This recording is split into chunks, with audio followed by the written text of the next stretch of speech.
captain's given. No, that's not how that works. The only captain to let Meepo through. Why'd you have to call him out? Well, I'm just saying, it was the most known example. There's no reason to... No offense, but I feel like you're jumping me right now, guys. Take it easy. Anyway.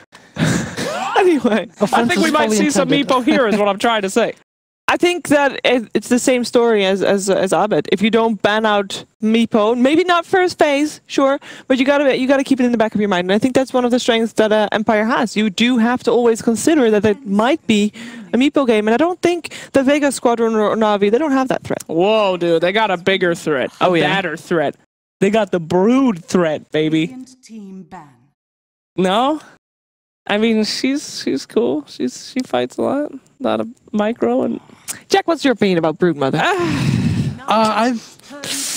You know, my deepest impression of Broodmother goes back to actually when Bulldog was playing it during the Manila Major last year. The kind of, oops, I'm not actually going to make any Broodlings. I'm just going to go pure right click with Echo and whatever. So that's. But we've also seen some other teams run it. I think Random back when they were Wings, Faith Beyond run that once during Genting, and it's kind of like a surprise pick still that can just win you a game or just make that half of the map disappear. So not sure if teams still feel that way at this point. Well, there's one duo that can give an answer to the question if we're going to see Broodmother or not. The draft has begun, but you know we could talk about that. But you've just heard us talk for like a very long time. You don't care. They don't care about offense. us right now. They want to talk. Hello there. Hello. Can they hear us? I hope they can. I do believe so. Welcome, ladies and gentlemen, to a fantastic new segment here at DreamLeague Season 7, featuring myself and, of course, the beautiful Fog. We're going to be able to run you through the draft along with a panel. Don't worry, we will be bringing back the analytical prowess of Selection Slack, so don't worry about that. But we've got this incredible map in front of us where we're going to be able to map out the strategy and such as the draft goes on, and as you can see already prepared, the first token picked up here by Fog. This incredible collect. Look at this. Ain't that beautiful? Amazing. If you love Dota, you're going to be jealous of these. I want to take these home. They're insane. They're amazing. We've got fantastic art, little loading screen up, every single hero in the game, all 112. Yep. Not missing any of them. So we're ready to go. It took us a long time to actually get this all organized, but you know we alphabetical. It was great. Here you go. We've got a Warlock for Na'Vi already picked up, so more than likely we're going to see this one put up in the safe lane. So we're going to have the Venomancer picked up as well. Do we know which side each of the teams are on? Yeah, we're going to Veno's assume Na'Vi's on Radiant. Veno's up there. Veno? Yeah, could you grab me a Veno right there? Thank you, Owen. We've got the Veno. Yeah. The Treant Protectors around you too. Oh, yeah. Wait, Na'Vi Adaya. Right. Yep. There we go. Warlock is in the safe lane. Safe lane more than likely. Veno, is he going to be a mid Venomancer for G? I don't think we can assume that just yet. Okay. I think it's still left in the open. We're going to put him in the safe lane just for now. Treant Protector. We've been seeing a lot of people. He probably starts in the safe lane, but it's likely they can go dual off lane. Oh, turn it around. Come on, Fogged. Got to let the beautiful ladies and gentlemen at home be able to see these masterpieces. Clockwork, of course, coming up for the side. That's going to be off lane. Of Na'Vi, that's going to be Jenna. Yeah, that's going to be Jenna. That's going to be Jenna. That's going to be off lane. Slap him right down there on the dire off lane. But there we have it. We're going to continue doing this. Panel, you're still able to talk about stuff, so... what? Love OD on that. He's like the ShamWow guy. He's like, you want Venomancer? You like Venomancer? Here he is, right here. Whoa! Didn't that guy like... I mean, he sold it. He did sell it. He definitely sold it for sure. Watch out, Purge, or whoever else wants that job. Because Owen and Fog got it. But we'll be hearing a lot more from them in the War Room. Absolutely. I didn't even get to introduce it as the War Room. No, go ahead. Pretend like it wasn't introduced yet. It is the War Room. That's the War Room. The War Room. Where the greatest minds in Dota convene to place the people down. All their strategies thought out. Let's talk about drafts here. Vega Squadron go with the Treant Protector. Treant Protector did extremely... okay. They did okay. A lot of people thought that he would be OP. I asked a lot of teams before if he thought they'd be good. He said he's all right. All right. So I talked to Jax about Treant Protector. Treant only needs levels. That's it. That's it. So you allow your other players to be a little bit more greedy. So that's good. You have, obviously, a great high ground defense. And I believe Jarex was also able to just delay games very long with Dream Protector. So that's always good. You know, it always gives you a chance. I think it's a great first pickup. What do you think about the openings, Jack? Well, this hero's been pretty commonly picked or banned by these teams and just in general since being released into Captain's Mode. I think he fills a number of functions. For one, he's often invisible or off the map, so in the same way that you have to worry about a Monkey King or Ricky potentially ganking you or giving you the old slap, his 91, 93 damage slap with the stun right off the bat. And then in addition to that, he's able to provide information and scouting. We're seeing teams that find that to be a big problem in this patch, especially that, you know, with the shrines up, you have so much more map that you have to account for. So with the tree, most of them won't get to Aghanims, but they're just being able to skulk around a little bit and provide information. Yeah. And then finally, of course, being able to, as you said, enable more aggression off your cores, say if you're diving, and also to protect your towers. And a lot of teams, for example, VGJ or someone else, will use this as part of that kind of big boss lineup because you'll lose towers a bit slower. Yeah. So you lose, like, you keep 1 or 2 extra towers, you'll be able to protect your cores. And then finally, the combo potential with other heroes like, say, Phoenix, in this case, Disruptor, or someone else. So a lot of different functions that this hero fills. And then the way Jerax plays him, I mean, it's very different. Like, it seems he's always able to time those stuns perfectly and come in and disrupt spells. It's great. Bounty Hunter, huh? That's there's a hero. It's a bit of a counter, I guess. Is that good? Your favorite hero, Slacks? All right, I need to see where the experts are putting this Bounty Hunter. He's gonna be. What are the experts? Very beautiful. Yeah, we'll put him towards the offlane. He's probably gonna be playing aggressively in the enemy jungle, so we'll put him like kind of like in between in this area. I think is probably more appropriate. Put him right in the river. In the river. He's gonna be moving around. He's gonna be moving around for Super sure. rad. Okay. Oh. Good to hear. Good to hear. Now, in case you haven't realized that unfortunately is the old map. Whoa! Hey, they couldn't tell, Seaver. Come on. They could. I know this is the DreamLeague audience. The observant people right there have realized that the Roshan pit was in the wrong place. Don't worry. We will upgrade the map. But for now, this is more aesthetically pleasing anyway. So we're all good. Wow, really? You think the old map was more aesthetically pleasing? At the moment, yeah. Because the other one's just not there. Okay. Let's talk about the draft a little bit more here. We got the Abaddon. Looks like we'll be putting that up there. We've seen Abaddon getting a lot of work. Definitely the offlane. Offlane? Oh, yeah. Are you sure, boys? Yes. That's an afterlife offlane. Yep. So you're thinking Venom mid, huh? I'm thinking Venom. We've seen G do it before. And with Tree and Destroy, I mean, it's got to be a core, pretty much. And that's going to see some crazy carry Tree, which is very unlikely. So putting in the mid lane at the moment, I think is most suitable for G. We know he plays core Venom. I think it fits G. It also fits with the Tree and Protector really well. That kind of stall game. So it's definitely more than likely there, especially with the other picks that they did get up so far. Doc, do people play Jungle Veno anymore? Is that a thing? They could do. It's pretty rare, but I think people have touched on it a little bit. I think we saw one, right, with the Blightstone pickup in the jungle at Kiev, I want to say, maybe in the group stages. The last time I remember seeing it was actually when I remember Harney doing it like in the qualifiers for Boston. Okay. They didn't win, but they had some games where he was getting like level 6 at 4.5 minutes. You can get ridiculous timing on the jungle Venom. But he just seems unlike. You've got a Treant and a Disruptor. You cannot afford to give up a lane and just have him in the jungle. So no, definitely not. He's going to be laning somewhere. All right. So for all your war tribes, is it the Vega looks very defensive? What's with that? They have a bit of potential both ways. So the Venom we used to see kind of, e.g. maybe the most famous example, they used to jungle it and it used to be part of like a quick push when that was more of a thing. You'd get a quick Greaves out and then just go push with the team. It'd be really hard to stop. And wasn't like Zai was like level 5 before 3 minutes or something like that. Crazy. Recently you've seen it more as a mid. I think maybe the first time I saw it was LGD actually maybe running it, and I think they got that from a Euro team or somebody else as a mid core. It's almost like a replacement for Lone Druid in some ways. You get the Dragon Lance Maelstrom build is pretty common on it. He does a couple things. I mean, he's very difficult to lane with just a headache. He can push his own tower very quickly, and then as far as like vision and things like that, like being able to place the wards in spots where you think maybe a blinker is, maybe the other team is, can be very disruptive and annoying to fight into. Disruptive. Usually, hey. Usually, if you want to kill a Venomancer, you end up like paying the price. It's kind of like you'll get me, but I'll get you as well. And speaking of vision, that I kind of see components of that with Navi's draft as well. The Bounty Hunter good at putting some pressure, providing lots of deep vision throughout all phases of the game, and then the Clockwork additionally has some of that function too. So, I mean, this seems like Navi is going to be very scary in terms of team fights. That's something that Vega, sure, the Venomancer can make a dent in that, but I kind of feel like Navi would still come out on top. Nah, they've got uncontrollable damage. Oh. That's what Abaddon loves, all right? You pop a Death Prophet ult, Abaddon jumps right in the middle of it, and then he just soaks up all them ghosties. And the rest of his team is free to do whatever they want. They've got a lot of burst damage control, a lot of magical damage, and a pretty decent amount of lockdown. I'm liking Vega. I don't know. I think that has. I'm not too hype on Death Prophet or Bounty Hunter. I think both those heroes are kind of garbo right now.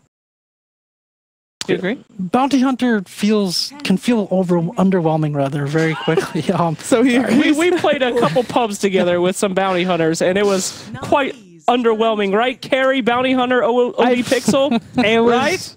The build that I went for was less than optimal. I think it ended up being Oh, look, it's an Ursa. I think it was like Perseverance into Desolator. Don't try it, ladies and gentlemen.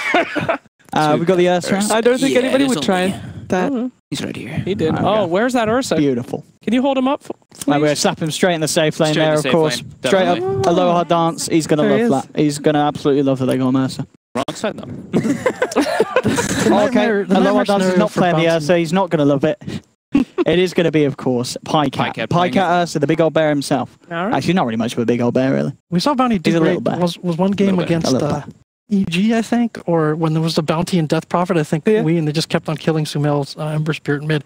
But Bounty can get into a situation where once you're no longer able to harass the lanes, it feels like you just don't do much in team fights. You're kind of just walking around tracking people. And I have to wonder if he's a good fit for this lineup. Maybe you want a more active one that's always ganking. I'm not sure if Navi's lineup, with maybe the exception of the Ursa, is a good fit for doing that. So I'm not sure what they'll get out of this Bounty.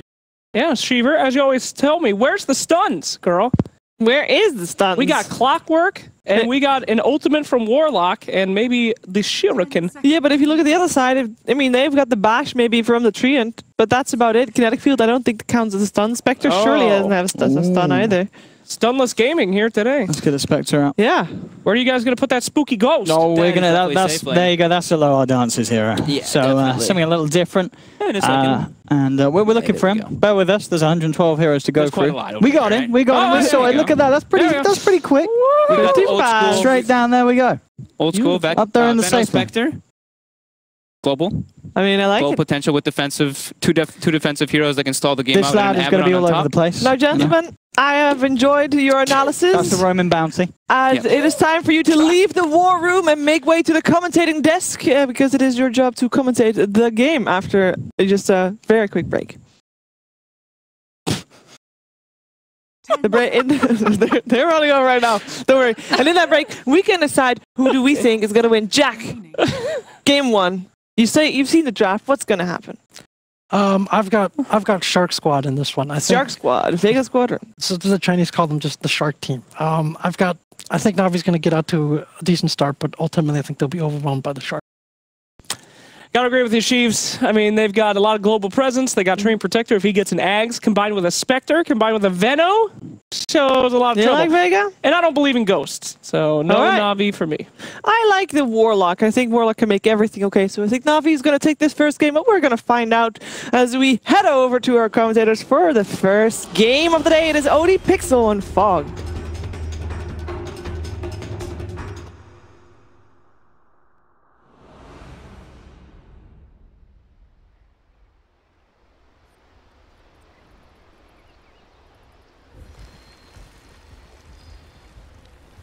Prepare for battle. Hello, ladies and gentlemen, and welcome back over to the casting desk of the Dream Last Time Season 7. I'm OD Pixel, and of course, joined by Fogged. You just saw us over the war room. I would apologize, if we weren't perfect, but I would gotta be honest. We got the hero players right, didn't we? Everyone is on what we said. We did. It took a moment to find them. It's a little bit difficult, but first time that happens. But I'm sure third time the charm. No, we'll be interested to see if we did get the lanes right. At the moment, of course, it is indeed the G mid lane Venomancer, something that he's done in the past, and this man can rack up a hell of a lot of gold on it. Get ready for some Veno action, unless they're able to punish it, Navi. Of course, in the middle lane, going up against the Death Prophet, that doesn't strike me as... Is that easy for the Veno? Can the Veno do a lot to harass the DP out, or? Well, he should have, like some tree assistance, like tree armor at some points, but I think that's going to be kind of a trading kind of farm lane. I really want to see what build G actually goes for. Is he going to opt to go for the Plague Wards, or is he going to do the new build that we've been seeing, just getting the Gale and the Poison Sting? I think getting the Wards kind of hurts because you can just get the DP can just kind of easily farm them, but I think this is more than likely a Death Prophet favored matchup, especially with the Bounty Hunter going to be roaming in and putting pressure.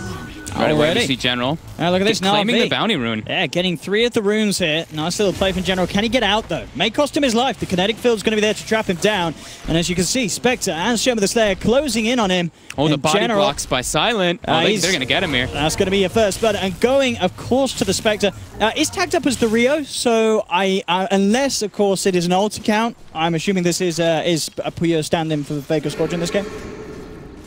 That is actually a good point. Do we know if that's Aloha or not? That's very interesting. I mean, these players have a million accounts. It could be. It could be. It could be. We'll call him the He Rio went for this for- game. We'll find out. He went for some interesting stuff, too. He went for the Desolate level 1, so they didn't have Dagger there, but they had the bonus damage to be able to bring down the Clockwork because of it. And they even killed off 3 cogs afterwards after they killed him, so that was just pure value for them. Interesting at the moment in the mid lane. Both teams doubling up. You've got Suneko with the Bounty Hunter hanging around to help out Dendi. And Sherman the Slayer on the Treant Protector was there to give an extra protection for G's Venomancers. Leaving the side lanes, a little not as we quite expected, because we do have Biva actually helping out General on this bottom lane. They're not leaving the clock on his own. They're actually leaving the solo lane to the Ursa on the top, who's going 1v1 against the Abaddon. I like this approach. I mean, I feel like this is a lot what VP was doing as well at Kiev. They just kind of picked the Ursa to be that super lane dominator, put him in a 1v1 and let your support just help out the other lanes. It's definitely looking to be pretty decent so far for them with the Bounty Hunter rotation. We do see actually the tree go for the Leech Seed level 1 rather than going for that Nature's Guys. He wants to be able to help out that mid lane because of those Bounty Hunter rotations, so it does make sense. CS-wise in the mid lane at the moment, 9 for 2 against the 5 for 1 of G. Slight edge for Dendi. Bottom lane, Na'Vi in trouble again. There's going to be a bit of a go onto Biva. The Shadow Word looks like to be enough to keep him alive. Now, in fact, they'll turn and throw a bit of harassment back the way of the Rio. So keeping the Spectre down low. General and Biva trying to do the best to stint his farm. But so far, top of the CS, both carries getting exactly what they want here in this early game. Yeah, this Disruptor Spectre lane is actually doing very well. They're even getting the pulls up on the side. Silence farming the Clockwork cogs every time they get placed down. So that's very good for the side of Vega in that essence. But taking a look at the mid lane, Dendi is just bruising. Yeah, he's having a lovely time at the moment. Of course, G, being the Venom, can certainly look to back off and do some jungling. Top lane, though, is going to be where the action is. Afterlife does have those Fury swipes stacking up on him, but Yeah, he'll back away. It's pretty hard matchup because obviously you don't remove the Fury swipe with the Aphotic Shield. You pretty much have to save your shield to remove off the slow from the Earthshock. They get some pressure on him here. They have an Earthshock in 1 second. Are they going to be able to commit and chase? Ooh, they still have a lot of Fury swipe stacks. 5, 6, 1 touch would have done it, but they're not going to dive the tower here. Pycat and Suneko have to hold back.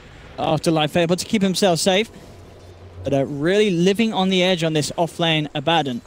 Yeah, I like this approach that Na'Vi did though with this game. Their drafting order and everything too. They picked like kind of like 3 team fighters in a way with the Warlock, Clockwork, and Death Prophet, and then they pick a very fast-paced core safe lane with the Ursa, and also they have Roche control with this. This is kind of the approach that looked like VP was doing at Kiev, just getting that Roche control, having team fight around it as well, and trying to dominate after that with an Aegis and just sieging your towers down. And they do have a building hitter with that Death Prophet. While if you look at the side of Vega, they don't really have a clear-cut way to take towers or objectives. They have this Venomancer who's not going to go the wards because that's just not really the build anymore, and this Abaddon who's going to be struggling a bit in the off lane.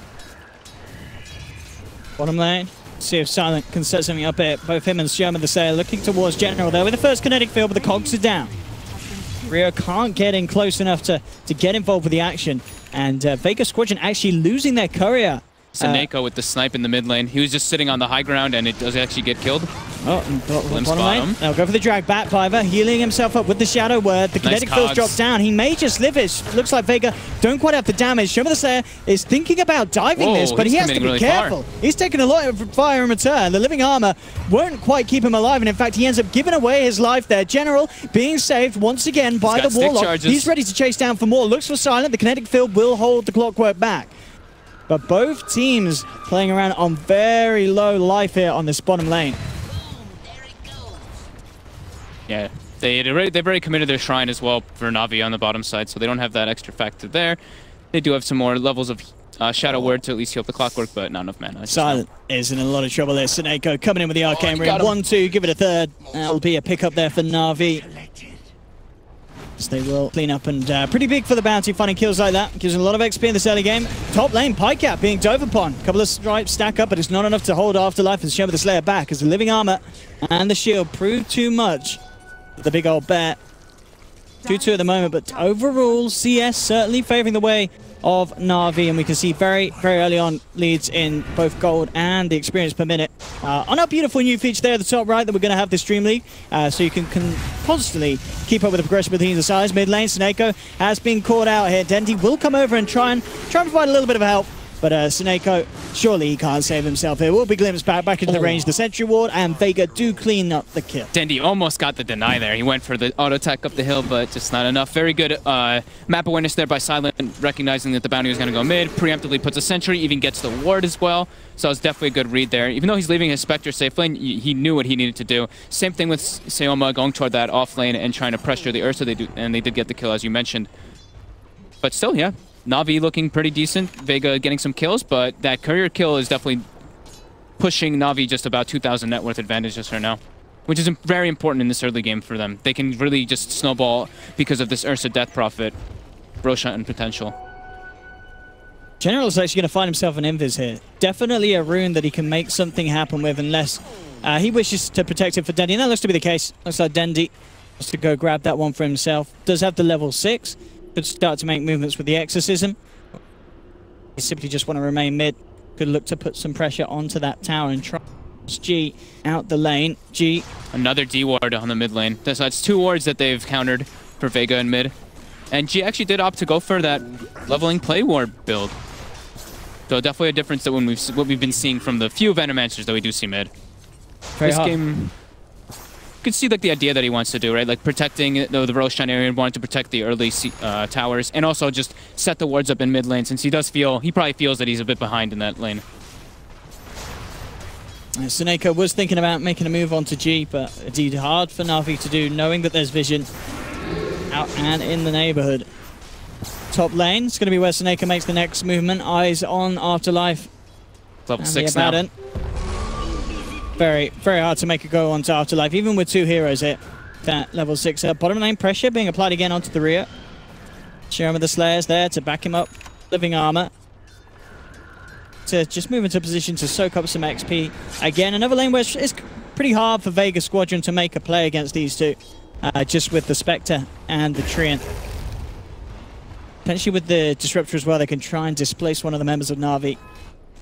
Tanking Seneko's presence down on this bottom lane isn't going to make life any easier for Vega Squadron. Definitely not. I like Seneko's movement so far this game, just sitting between bottom and mid mostly. Of course, there's one rotation toward the top lane, but uh-oh, Silent, you're not in a good spot right there. Yeah. Does get the glimpse back, but the cogs trap him in already. He should be brought down. If the Living Armor buys him enough time, it should not. With the Shuriken to fly through, Seneko picks up the kill. Vega Squadron, let's do anything in return to pressure that, and actually a bit of a bounty prize there for Seneko as he grabs the rune. Will be able to get himself out of clutches of Shoma the Slayer.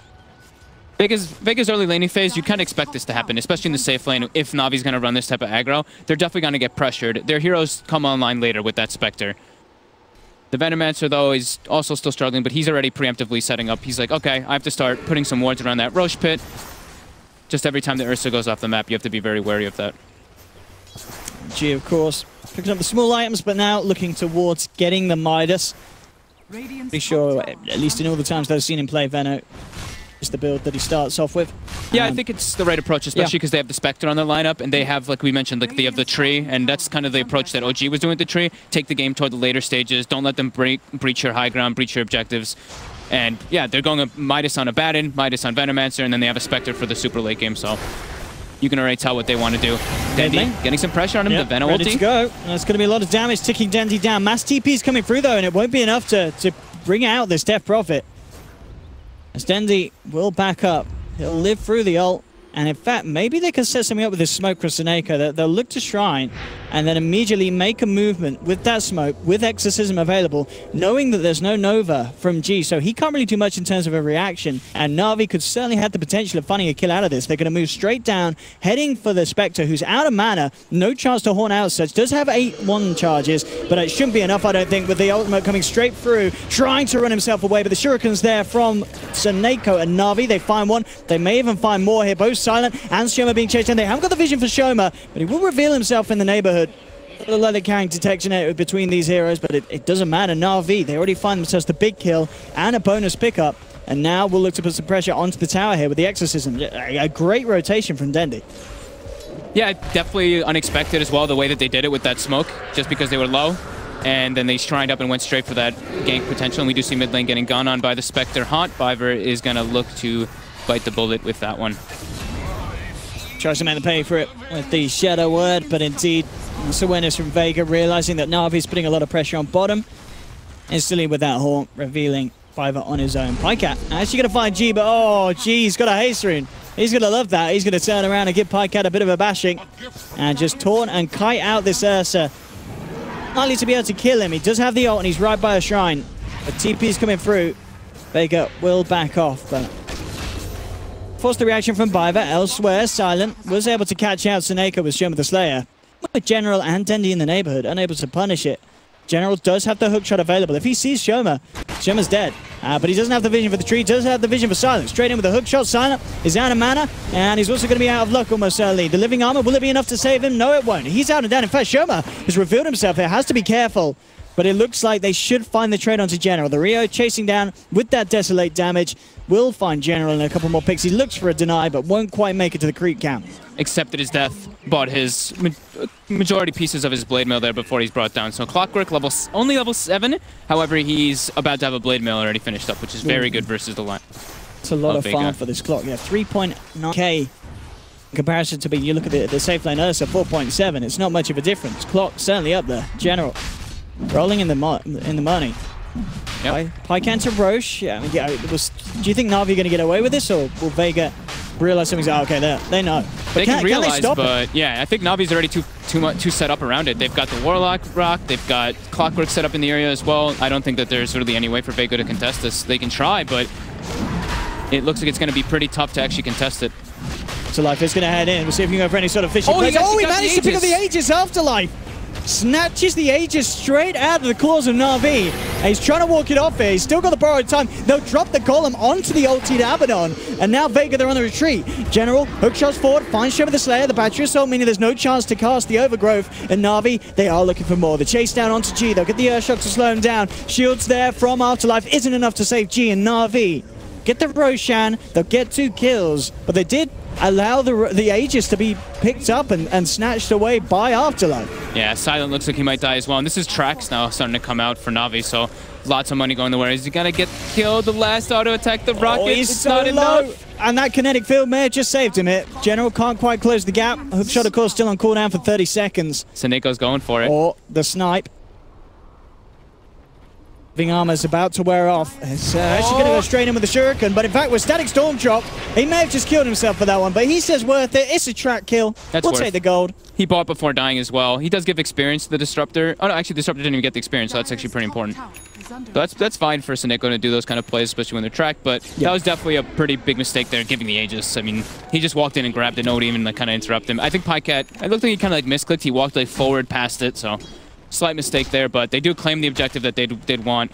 They're now sitting at about a 5,000 net worth advantage. And yeah, they've got a couple track kills, which is always pleasant. I really like the Bounty Hunter with the Ursa combo. It's something that old Ad Finum, now new Mouse Sports, used to do a lot. Okay. Just so you get that little bit of boosted potential for your Ursa. When people are tracked, you can run them down a lot easier. With an Ursa in your lineup, definitely something that you need to be finding those kills. Yeah, it's a hero that does not want to sit back and farm. Especially when you're up against a lineup like the Spectre. As the game goes on, that Spectre certainly is going to scale a lot better than the Bear into the late game if you allow the state of the game to get there. But of course, Na'Vi with the Death Prophet, Warlock, Ursa, yeah, they are going to be heavy on with the pushing. They do not want to take this late. Yeah, I mean, they need to keep the pressure on a lot. Like, they need to be constantly pressuring all these towers. And I think that them not getting that Aegis there actually really hurts them. We do see some aggression going on to Silent there, but he should be just fine. But yeah, not having that Aegis is actually going to really make them question themselves about going for these big tower pushes. Top lane, though, Spectre gets pressured a bit by the Ursa. I can't making sure that the Rio does not feel safe in this lane. Lane again, Dendi continuing to put the pressure on Shoma the Slayer, looking for an opportunity to open in, but with the Phase Boots and the Yule Scepter, it's a very speedy Death Prophet. And as mentioned by the panel, it's a little bit of a lack of lockdown. A lot of slows, but not straight up stuns that maybe they do need against elusive heroes. Like the DP on Na'Vi. Move in with the hookshot straight away. General finds one. The static storm drop, but it's not going to do anything. Na'Vi able to walk out. They'll find a tower, and you know, immediately after picking up a kill with the commitment here of the Exorcism, and very unlikely that Vega Squadron are going to do anything in reaction to this.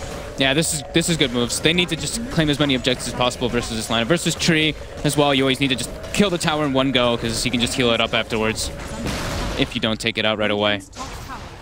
Pycat freshly picks up his Blink Dagger, looking to try to do something in the mid lane here. We do have the TPs coming out. Warlock Rock is ready. Radiant's top tower is under attack. Let's see, behind his smoke. Picked up by the Warlock. Ready to go for sort of wraparound.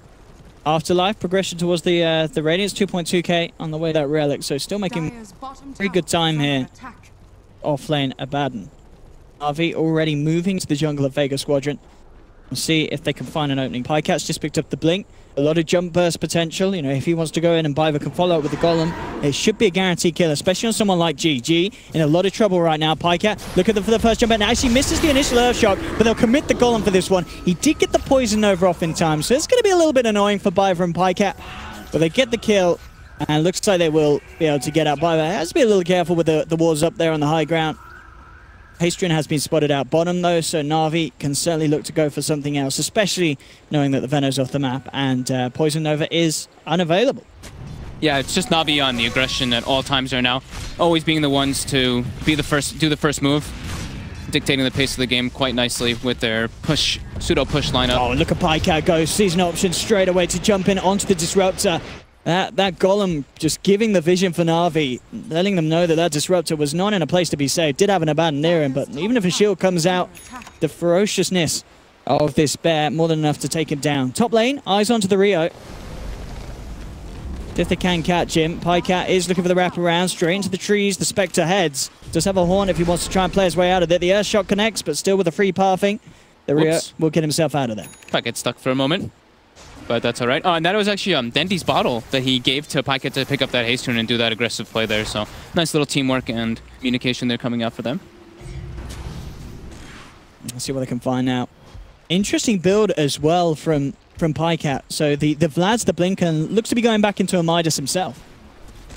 Yeah, they want to, I guess, have some more late game potential. It's going to be coming out quite late, so he's going to have to wait. I think it's about 20-something minutes it takes for you to get the real like value or something like that. I think I was hearing maybe a little bit less than that, but yeah, it's a little bit weird to have him go for it though. Yeah, especially when you consider the draft that Na'Vi has, the fact that Dendy, he's picking up a hood, still himself very much gearing towards these items that are really going to build him up at this stage of the game. You know, 17 minutes into have the items that he has, he's going to be feeling very, very happy with himself. Bottom lane, bit of a play going on to Snake. They'll try with the track back, but actually not timing it to track him in the kinetic field. And now with the commitment from the rest of Na'Vi, G's in trouble. He's surrounded by all of Na'Vi. They'll beat down upon him. Track money. Just a bit of bad communication there from Vega Squadron, getting punished as they pick up a big kill and also actually able to back up in time to get the deny in the mid-tier 1. Afterlife is, however, about to pick up his relic on the offlane Abaddon, so he's looking pretty damn good for himself. They're just trying to farm right now. They don't really care about these objectives. You can clearly tell Vega's like, all right, let's just try to get like a kill here or there and let all the chorus kind of farm while Na'Vi's doing what their team lineup does, push buildings for now. But they are starting to suffer a bit on the map control. As you mentioned, Relic got there for Afterlife. Na'Vi not finding the time or opportunity to punish him on big climb to that first item. But still, very much up there. Highest net worth at the moment for Vega Squadron Afterlife. And if he gets a good timing on the completed Radiance, we could very well see him stay quite ahead of the Spectre for this period of the game. As that ban is going to have a lot of resources to farm. The Abaddon also went for the experience gain, so he's going to be a bit higher level that aspect too. Going for that level 25 as fast as possible. Seeing how ridiculous it can be. G, though, sitting behind the offlane Clockwork. He's probably not where he wants to be, but still trying to find his farm up with the Plague Wards and defend towers, or defend the high ground later on. But Na'Vi's still just grouping up every single time they've got any opportunity. Push the lanes in as best as possible. Take towers. G certainly needs more time. As if Na'Vi are actually going to give that to Vega Squadron with the way that they've been playing so far. Gains a Mex and Echo. General went back for a Midas as well on the Clockwork. I think this one is very good. I like this on this like the support new thing that people are doing. It's like you get that one core item that you need for your support, like the Mag Blink, be what it is, and then you go back for the Midas, and then in time you'll get the other items that you need. Just to, you know, to have that little cushion in case things go wrong in the mid game. The Na'Vi claiming another tier 2 for themselves without even having to commit Exorcism, and there is an Arcane Rune spotted bottom, so we're probably going to see that one grabbed by Dendi for his next Exorcism usage. There we have it. Into the tower they go. Na'Vi will claim this tier 2 despite Shiver the Slayer's best efforts with the living armor. It won't be enough. More money for Pycat. And up top already, they want to try and go for a play here. Straight away, Chaotic Offering drop down onto 2. General with a nice wraparound, but he doesn't have the control. The Rio's already out of there. The Static Storm and the Kinetic Field holding back Na'Vi, as immediately Vega Squadron will look to get themselves out of there. And a very, very good disengage there from Vega, making sure that Na'Vi, with their ultimates, with the hookshot and the Golem, are unable to find a kill. Yeah, that was beautiful disruptor ulti there by Silent, just not letting them able to chase out at all. And that's what the panel was mentioning. There's not really a whole lot of lockdown on the side of Na'Vi. They have some decent catch with the Clockwork and Track, but they need to have those heroes in the right position. They didn't have Dendi there because he was finishing off the bottom tower, grabbing the Arcane Room, so he doesn't have the Spirit Siphon to chase people out. So do it. Whenever they go for those, they have to have the best heroes and proper hero setup. Afterlife finished his Radiance. He's getting gone on, but he's very Radiance tanky. Bad, and I don't think you're killing this now. V Generalist and Echo trying to commit, but they're just going to turn here. Vega Squadron, the Hawk comes through. They've already lost one, and this has been a pretty bad call for Na'Vi, unless they could turn it around with the Exorcism. Dendi turning back towards him, but Show Me the Slayer on the low ground with the Overgrowth, holding Dendi back. The Poison Over being committed here on the DP. They will actually take down Afterlife finally on the Abaddon, and it looks like at the end of the day, the Exorcism is too much still for Vega Squadron to fight into, despite what looked to be a fantastic start for them in that fight there. You know, Na'Vi committing heavily onto the Abaddon, but it didn't matter. They just don't have the power to deal with this Death Prophet when the ultimate's up. Yeah, they didn't have their big ultimate, the big lockdown from the Disruptor either, so that definitely hurts them a bit.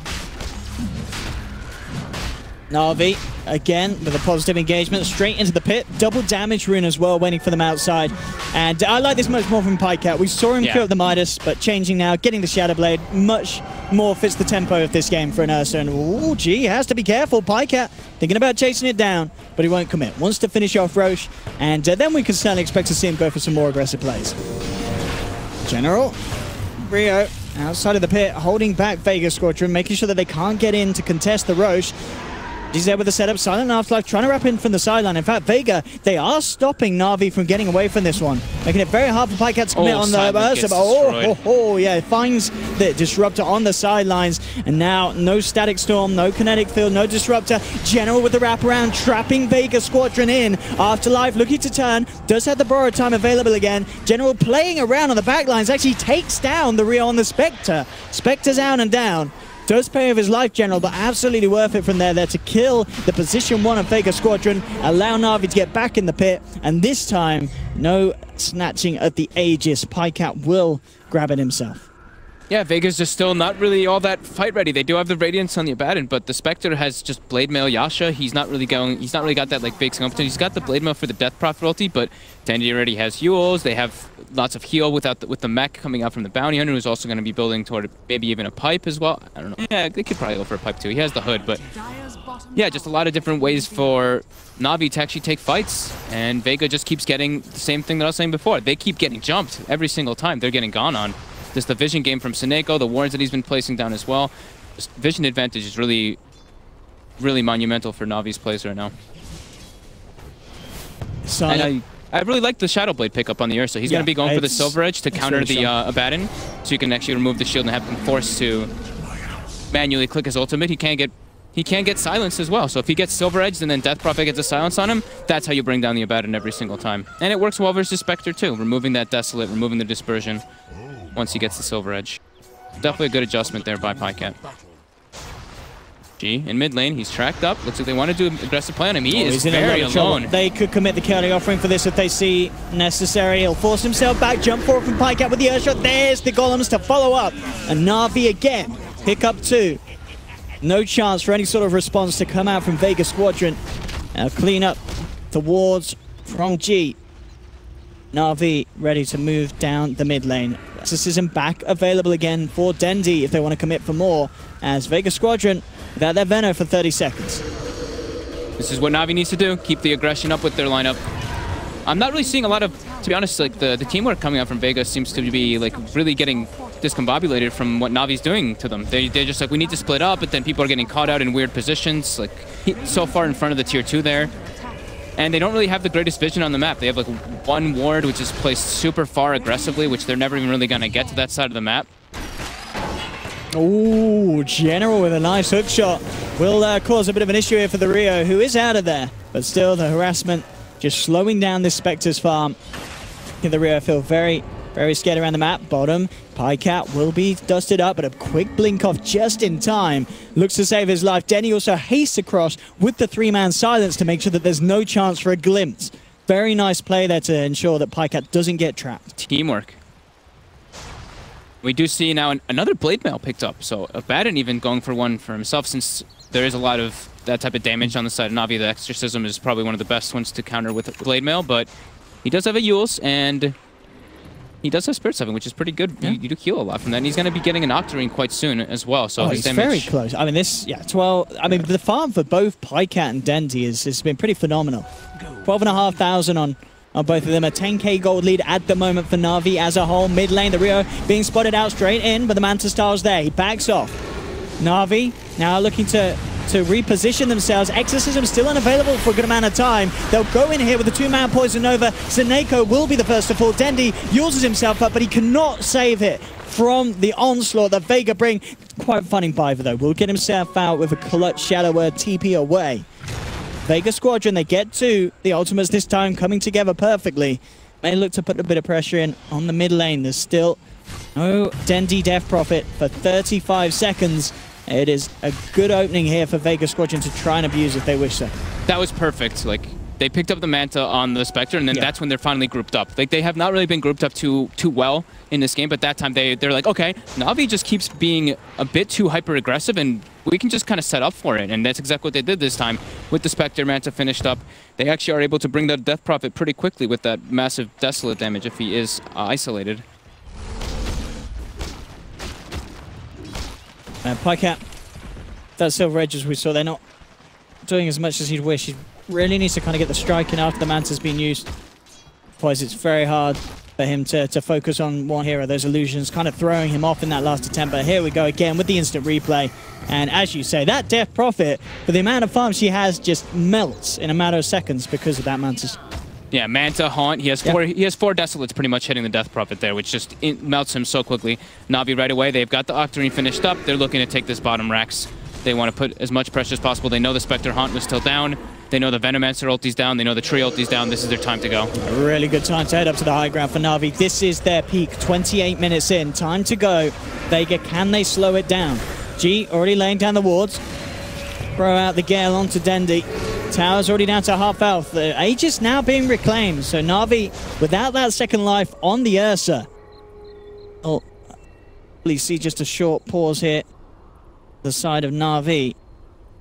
Very much ready to commit for this high ground push. Do you think they're going to get away with this, or are we going to see Vega force them back without their ultimate? The thing is, Vega doesn't really have many ults. They now have the Disruptor ulti at least, but at this point it's already Na'Vi pretty much bringing down the tower completely. It's at less than half HP. They've got all their ultimates ready. They're not. I don't think that they should really like overcommit. The hook was missed, so Clockwork Hook is down. Death Prophet ult is probably halfway. I think claim the tower and get out. I think going for the full Rax committal at this point is a little bit too soon because their Aegis just got reclaimed, so definitely needed to just wait it out a little bit.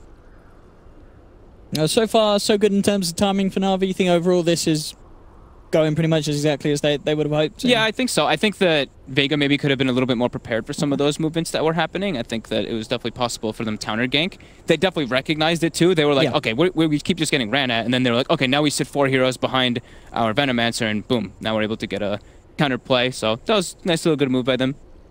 But still, they've lost a lot of map control.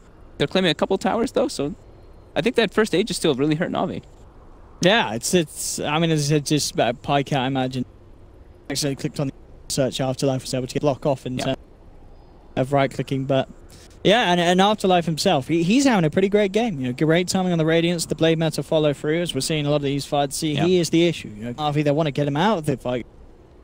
but they just don't really have the tools to kill him straight away. He's able to walk off, turn around with the ultimate, and cause real problems for them at the start of the fight. You know, Na'Vi, they seem more reliant on having their ultimates to fight than Vega Squadron are. Already, this Spectre's getting to a point and a hero and him and Abaddon commit onto someone that they can get the kill, but Na'Vi, they need the exorcism, they need everything really. Pycat ready to go with the enrage, otherwise it's very hard for them. Yeah, I mean, just look at Vega's lineup and you're like, wow, if this game goes, I mean, even another 12 minutes or so, that could be when Na'Vi's just going to be getting ran over, because the Tree Armor is going to be able to stall the game out. Spectre's going to be big enough to just haunt and kill the backlines. The fact that they have Spectre versus a Warlock as well, they don't really have the greatest heroes to just like jump in and burst him, but Spectre, once he gets big enough, can kind of just do that on his own. They have a lot of different ways to just defend the high ground. So it's definitely a bit concerning for Na'Vi, but they have this timing window right now. Siege, get tower, maybe wait for next Aegis or so, get that, go for the racks again with the next exorcism. They have a low cooldown exorcism too because of that Octarine finished up. And here we go. Hop back in as the siege continues, and there's the golden drop straight away. Managing to actually get two on the front lines. Great start for them as they take down the Abaddon immediately. I believe with the combination of the Silver Edge hit and the silence, no escape for the Abaddon. Afterlife actually buying back the Rio, trapped up by General's cogs. And Vega, they found 3 and they may even get more here. Dendi, exorcism actually will now wear off. He's in a bit of a vulnerable position, very high on the high ground. Poison Nova comes in from G. Dendi trying to get himself away, healing himself up with the Soul Siphon. Na'Vi's still there to back up. Pycat jumps back in, rips into G. That's G out. Afterlife pops the ult this time. Na'Vi being split up. The horn comes through. This could be a massive cleanup here for Vega Squadron. They've got to. Pycat, will he fall as well? The Earthshock slowing down the Rio. He'll continue to try and chase. General will be finished off on the backlines, and they get Pycat as well. Triple kill for the Rio. Afterlife had to buy back, but that's and so did the Rio actually. So I imagine, yeah, buyback, the gold penalty was still on, so that is going to hurt. He gets a lot of XP, but the gold amount, I mean, you see it there. Because of that buyback, the gold advantage still swinging the way of Na'Vi. I mean, that's always painful. It feels like you've seen a triple kill on a Spectre. Wow, buyback penalty, that money suddenly becomes minimal. The big thing is, though, the experience. They did get a ton of experience there. They didn't lose they lost their gem, but recovered it right away. I think the supports got a lot out of that on the side of Vega, and the tier 3 did not die. It was at 30 HP, so it's going to get healed to full by the tree. Good old tree. Which is actually pretty devastating for Na'Vi. Yeah, so overall, definitely the buyback, certainly worth it as Vega hold on. And that's pretty much what they need to do, as we're saying, at this stage of the game. If you can hold Na'Vi back, it's only going to get easier and easier for you to continue in this game. Yeah, I think Na'Vi should honestly just go again. Yeah. I think this is their best time. They know the Spectre ultimate is down. Yep. They saw the buybacks were used. If they can force another engagement like that, they know they can win the fight if they get the fight like that. Yeah. It was only because Vega had double buybacks that they were able to repel them off. And Dendi, I feel he overcommitted a bit. He dove pretty hard into the base with that exorcism wearing off instead of just finishing off the tower. You could see he wanted the kills, but objectives are definitely what they need to be doing here. Kills are great because they have track, but they need to get those buildings knocked down versus a Train Protector. How long have we got left for Chaotic Offering? That's the only piece of the puzzle, really, that Na'Vi's missing for the next push. About 20 seconds, yeah. So it is going to be there soon, and I think, yeah, you can definitely expect Na'Vi to try and go for another sort of play like that. And it may be kind of one of their closing chances on this game. They mess that up and they don't kill the Spectre, then certainly Na'Vi are in such a difficult position. Yeah, absolutely. Spectre's got, I believe his Diffusal Blade almost finished up. Yeah, he's pretty much got it done. Yep. He's going to be picking up the last piece at the side shop here. The supports are grabbing a few items too. We almost have the Solar Crest finished on the tree. We have the Hurricane Pike finished on Venno, who also now has level 18, so his ultimate is actually quite powerful, quite potent. Top lane, Na'Vi. Only a couple of them in, but still yet to kind of make that group up and go that we sort of hope that they will do. As it certainly would be the strong play to make at this stage. As time is not going to make things any easier for Na'Vi here in this game 1. Yeah, Vega should just... I feel like even if they should be a little bit afraid of getting killed, I think the tree should be scouting out, but they should just be pushing lanes out very aggressively right now. Probably not the Spectre so much, but the Abaddon, the Venno, the Disruptor even can just nuke waves out and push it out just so Na'Vi can't hit their base. They already have their tier 3 fully healed from the Tree Protector, so definitely very relevant. And this gem is actually quite huge too that they had from that last fight on the tree. So he's just walking around scouting. trying to get as much information as possible so they can push those waves out properly and keep stalling this game as they need to. Let's see. They can find here. G has picked himself up an invis. Be lovely for Vega to try and find a fight with the Poison Nova and such. And in fact, they're going to go for it straight up. It is quite a lot down to Silent to get a good static storm. He needs to make sure some of these ults don't come out from Na'Vi in return. He has to trap them. From the low ground at the moment, up they head. The smoke will be dispelled on Afterlife, but the Observer Ward is down for Na'Vi. So immediately spotting out the Abaddon. And that will put an end to any chances of Vega Squadron catching Na'Vi off with that smoke. Yeah, pretty hard lineup to, you know, set up smokes with right now, especially if they're smoking like the Abaddon, disrupt their Veno. They can just kind of put fear into Na'Vi in a way and just let them just stall the game out. That's all they have to do. Spectre's getting his farm. He's level 20, so he's got his 20 strength talent. So he gets a lot tankier from that. It actually starts making a big difference versus what Na'Vi has. And they're going to start getting closer to those level 25s, which become extremely potent. Ooh. Second smoke gets scouted by the rocket, though, by Na'Vi. That rocket there. Giving Na'Vi the info they want, and they want to fight into it. Smoke on smoke. Na'Vi make the call to try and catch Vega off with this one. But Vega, they've already got the high ground here. They head up to the better position. There'll be a bit of a go onto the Rio, but he's already out of there. Manta's away, up to the high ground. The flank on the back line. Let's see if they can get the good wraparound. They get the trap onto the Warlock, so there's going to be no Golem. In comes the Horn from Rio. They focus Viva first, but he gets the Golem off before he goes down. Now Dendi and Pycat moving forward. Pycat had just finished off the BKB, but already Na'Vi, they've lost two. Dendi being surrounded, gone on by Afterlife, and Shimmer the Slayer. The bash comes through from the tree, and do they have the damage to bring him down? He'll Yules himself up. Can Dendi keep himself alive? The Octarine is trying to do his best, but it's not enough heals. Na'Vi, they lose a fourth. And this is absolutely terrifying for Na'Vi, as this could pretty much be the point of the game where you just look at Na'Vi's lineup and you say, it's not going to cut it. That was beautiful wraparound from Vega. The Rayo, the Spectre, he pretty much baited them. He's like, hey, here I am. Try to go on me there. Na'Vi kind of fell for the bait. They get set up on from the back line. Viper gets a late rock out. Not his fault. He just got grabbed up by the nice rotation coming out from Vega. And oh, Silent. He wanted to recover that gem, but Pycat was there ready for it. And that was Na'Vi with the first reveal of the BKB on the Ursa, but now it's heavily swinging into the favor of Vega. Even though the gold graph doesn't really say that so much right now, it's definitely very prominent. They're going to be getting... That fight was probably worth almost 5,000 gold swing for themselves here. Ooh, Shama is out of there before any shuriken as such comes through. And yeah, just really, really good, as you said, great wraparound from Vega and fantastic prioritization of target after target. First of all, get the Warlock out. Viva did manage to get off the Chaotic Offering, which was a little unfortunate for Vega Squadron, but as we saw at the end of the day, it didn't matter. It's not enough to allow Na'Vi to turn it around. Pycat's into the pit. If they can get this Aegis, this certainly will sort of give Na'Vi this next extra chance to go for a push. They'll pick up the cheese as well. Hook from General. See if we can find anything here. So Shoma the Slayer's already on his way out. General will come hunting for him. They know he's around in the neighborhood, and they've got the dust onto Viva. So Shoma will be surrounded. He'll pop the overgrowth, try and kite Na'Vi up, but being chased into the corner, he'll almost certainly go down. Pycat goes in to finish off. Denti will get the kill secure. Did they see the gem? They didn't see the gem on him the whole time while they're hitting him? Or did they pick it up? Okay, they picked it up, I think. Yeah, who managed to get their hands on it? Probably Sineko. Yeah, Sineko's got it grabbed up. Okay, good. So they do get the gem, and like you said, they've got the Aegis. This is the time. They've got to go. They have to just keep Oh, no, wait, the gem's still there. No, we just saw on the obs. The gem is still there. Okay, so they bought their own. Yeah, I didn't think that they actually took it, so. They didn't realize the gem was dropped. That's weird when they were all like fighting him as well. Not really expecting something like that. Here's to go for Na'Vi. Exorcism committed for this one. Afterlife already back up to the high ground. Denti trying to get in range to get some damage done to this tower, but he's being held back by the Venomancer. Sineko trapped up here in the field. Pycat commits though with the BKB in the enrage. Takes down the Disruptor. Only dead though for 20 seconds with that respawn talent.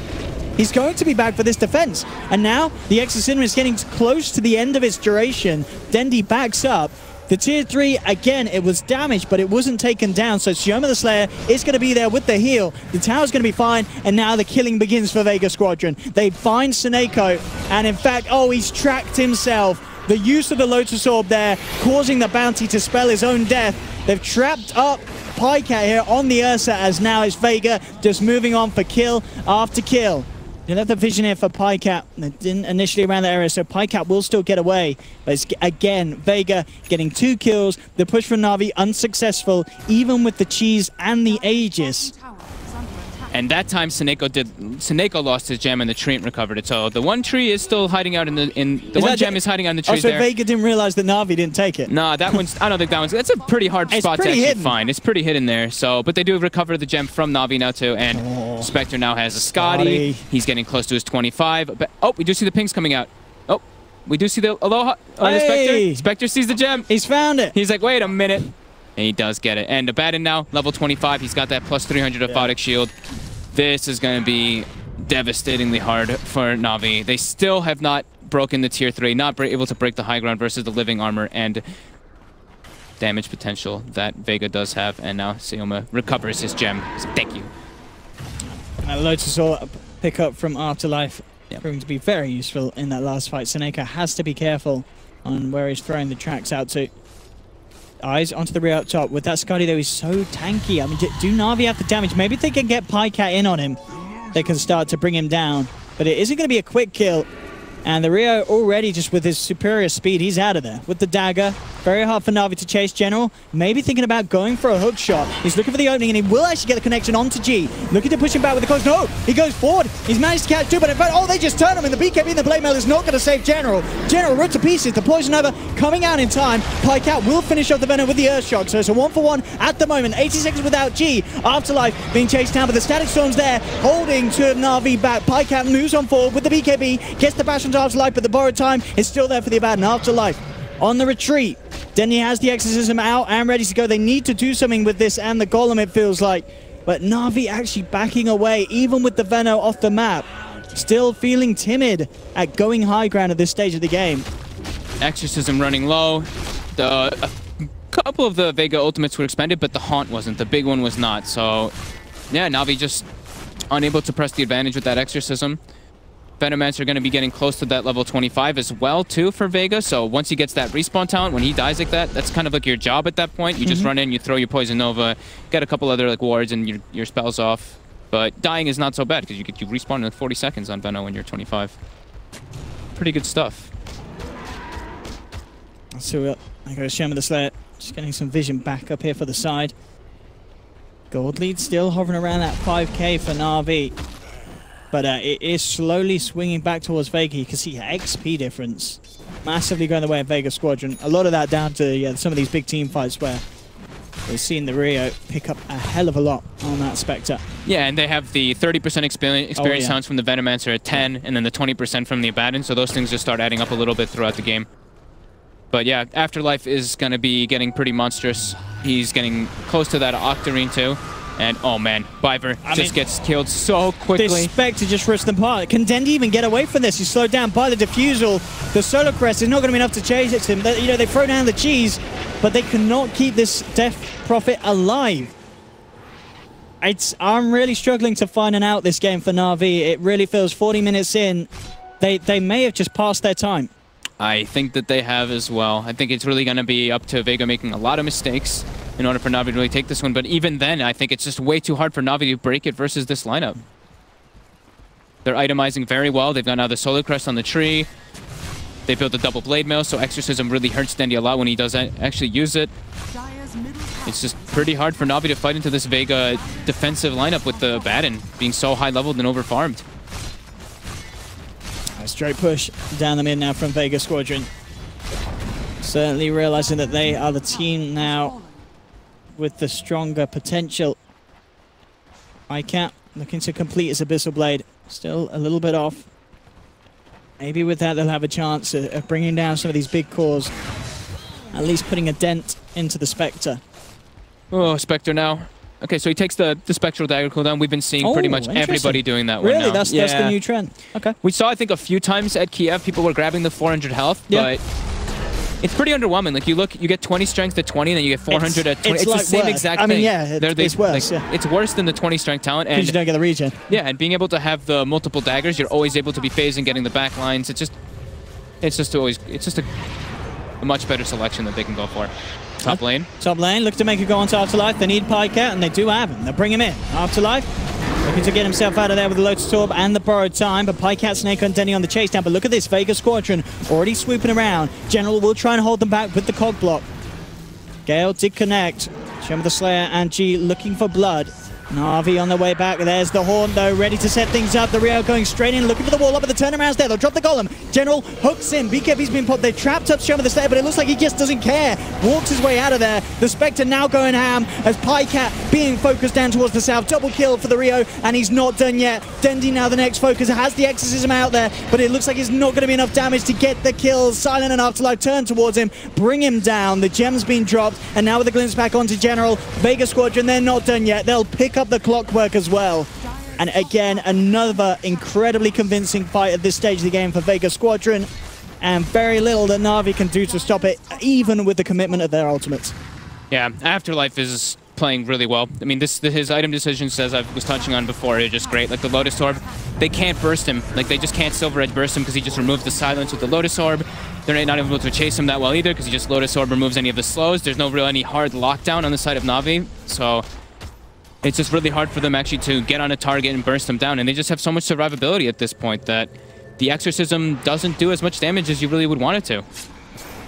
Pretty much ever since that play down the bottom with that buyback into the triple kill, when Na'Vi was stopped, they've been unable to get their footing back in this game. 2 buybacks being forced out by them there, both Dendi and Pycat paying to play back in this game.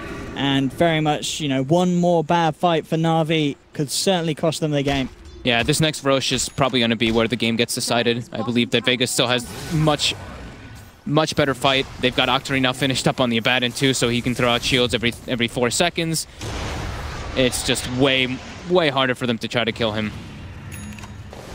Yeah, Venomancer now level 25. Everyone on the side of, or the big heroes on the side of Vega now have their max level talents. While on the side of Na'Vi, they are quite a ways away. Big swings here, as it's straight into Vega's favor in terms of net worth and most certainly in terms of experience gained.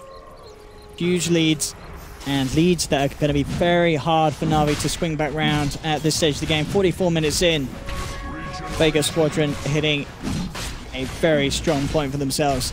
And as you mentioned, with this Aegis and Cheese, they'll be ready to go. Na'Vi looks like they may be going for one last-ditch attempt here, though, as they make a beeline straight towards the Roche pit. And we'll see what they can get away with this. They need a miraculous team fight, and they'll be a little too late by the looks of it. Roshan already falling. Aegis have been picked up by the Rio, and he's ready to go. Looks towards Biver, but Biver gets himself up to the high ground with the Glimmer Cap. They'll just turn towards Dendi, and Dendi gets ripped to pieces. No buyback, of course, now for the Death Prophet, down for 100 seconds. And at this point, you've got to be expecting the GG call coming out pretty soon from Na'Vi. Yeah, more than likely.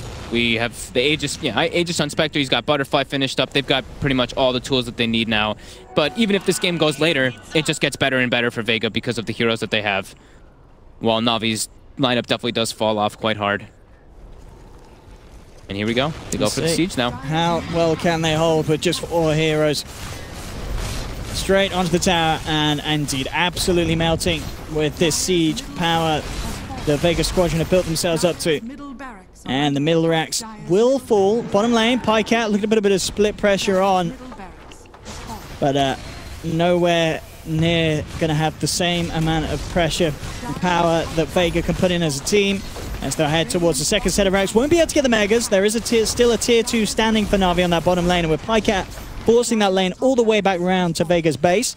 Will certainly be a bit of time before Vega can do that, but it's almost certainly going to happen. Na'Vi will buy themselves some time to stay in the game.